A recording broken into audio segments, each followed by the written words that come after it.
안녕하세요. 뉴스 읽어주는 뉴욕타임즈입니다. 얼마 전에 참여연대에서 의석수 계산기를 만들었습니다. 선거법이 통과됐지만 여러 조건들이 작동하기 때문에 정확한 의석수를 계산하기는 어려웠었는데요.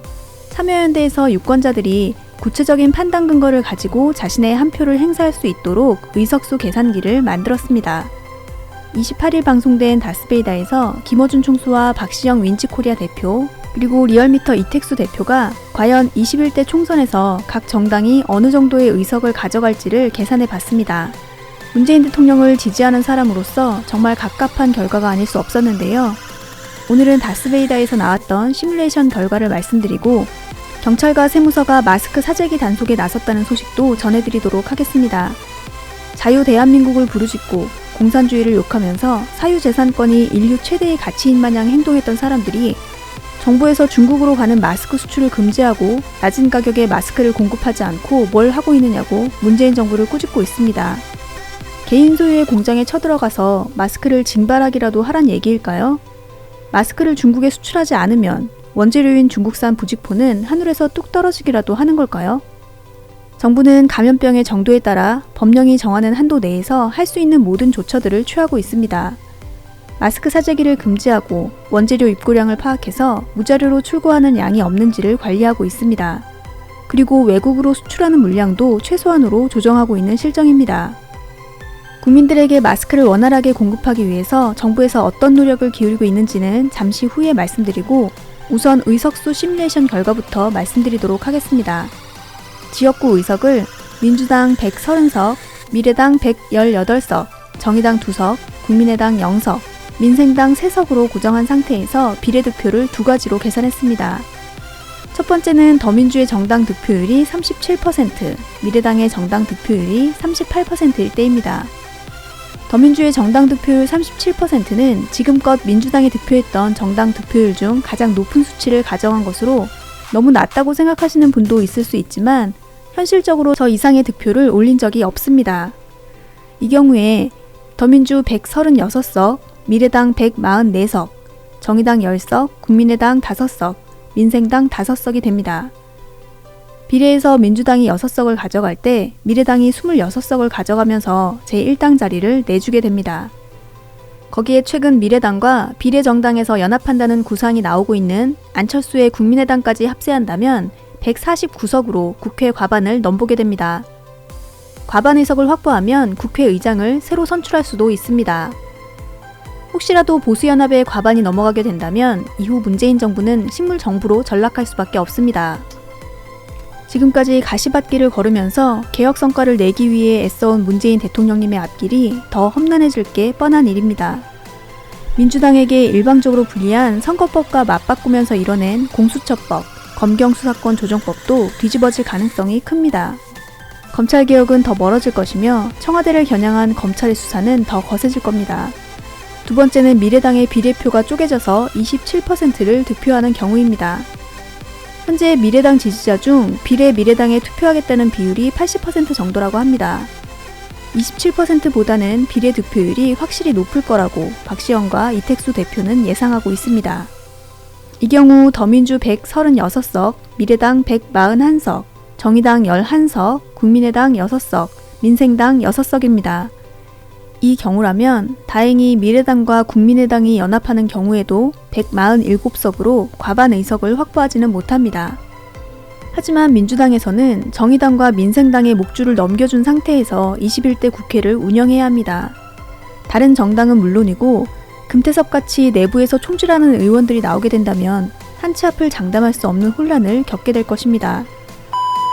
경기의 룰과 원칙을 생각해 봅니다. 온 세상이 다 알도록 위성정당을 만들어 놓고 본체에서는 비례 후보를 내지 않고 위성정당에 비례표를 몰아주겠다고 미래당이 당당하게 선언을 했습니다. 이것은 개정된 선거법 아래서뿐만 아니라 정당이 국민의 뜻을 받들어 의회를 구성한다는 민주주의의 기본 원칙에도 어긋나는 일입니다. 우리나라의 선관위가 경기의 룰과 원칙을 생각하는 집단이라면 당연히 그런 정당이 만들어지는 것을 막았어야 합니다. 현재 선관위는 위원장 1명과 상임위원 1명, 그리고 위원 7명으로 구성되어 있습니다. 위원장은 2017년 12월에 임명됐습니다. 문재인 대통령 취임 후에 임명됐지만 2012년에 법원 행정처장을 거쳐서 2014년에 대법관을 지낸 박근혜 대통령 시절의 대법관 중 한 명입니다. 상임위원은 2019년 1월에 임명됐습니다. 위원들 중 셋은 국회에서 임명된 사람들입니다. 이 중 2명은 2014년에, 1명은 2015년에 선출됐습니다. 다른 2명은 대통령 임명이며 모두 2014년에 임명됐습니다. 나머지 둘은 대법원장 지명으로 1명은 2015년에, 나머지 1명은 2019년에 지명됐습니다. 9명 중 2명을 뺀 나머지 7명이 박근혜 대통령 시절에 임명된 사람들이라는 얘기입니다. 애초에 경기의 룰과 원칙이 제대로 지켜지길 기대하기 어려운 상황입니다. 경기장이 기울어지고 심판이 원칙과 철학을 내팽개치고 어느 한 선수를 일방적으로 두둔하고 있는 와중에도 사람들은 이렇게 묻습니다. 민주당은 원칙을 지켜야 하는 것 아니냐? 저는 아직 답을 찾지 못하겠습니다. 하지만 뻔히 보이는 가시밭길로 대통령을 내몰아야 하는지 선거 시뮬레이션 결과를 두고 깊이 고민해봐야 할 시점이라고 생각합니다. 정부가 코로나19의 위기 경보 단계를 심각으로 격상한 후 27일 0시부터 마스크 및 손소독제 긴급 수급 조정 조치를 내렸습니다. 이에 따라 경찰에서는 28일부터 마스크 매점 매석 등 범죄를 적발하는 특별 단속팀을 운영합니다. 경찰청은 전국 지방경찰청 18곳과 일선 경찰서 255곳에 특별 단속팀을 편성합니다. 마스크 생산업체 152곳을 관할하는 경찰서에는 전담팀을 만들고 나머지 경찰서는 여건에 따라 전담팀보다 규모가 작은 전담반을 운영할 계획입니다. 정부의 마스크 및 손소독제 긴급 수급 조정 조치에 따라서 모든 업체는 생산과 판매 수량을 식약처에 신고해야 합니다. 조사 당일을 기준으로 지난해 월 평균 판매량의 150%를 초과하는 물량을 5일 이상 보관하면 안 됩니다. 경찰은 생산업체는 물론이고 유통과 판매 단계에서 긴급 수급 조정 조치를 위반하거나 마스크를 매점 매석한 후 재판매하는 행위, 그리고 구매 가능 수량 이상으로 구매해서 재판매하는 행위 등을 중점적으로 단속한다고 합니다. 국세청도 마스크 핵심 재료인 필터를 만드는 업체 12곳에 대한 일제 점검에 착수하면서 원료 수급 단계부터 판매 단계까지 마스크 공급의 전 과정을 정부에서 관리하고 있습니다. 국세청이 마스크 필터 제조업체까지 점검하는 이유는 이 12곳의 업체가 보건용 마스크 내피에 사용되는 핵심 재료인 MB 필터의 국내 생산량 중 95%를 차지하고 있기 때문입니다. 국세청의 조사를 통해서 필터를 사재기하거나 무자료로 대량 거래해서 마스크 생산에 차질을 빚을 가능성을 원천적으로 막겠다는 것입니다.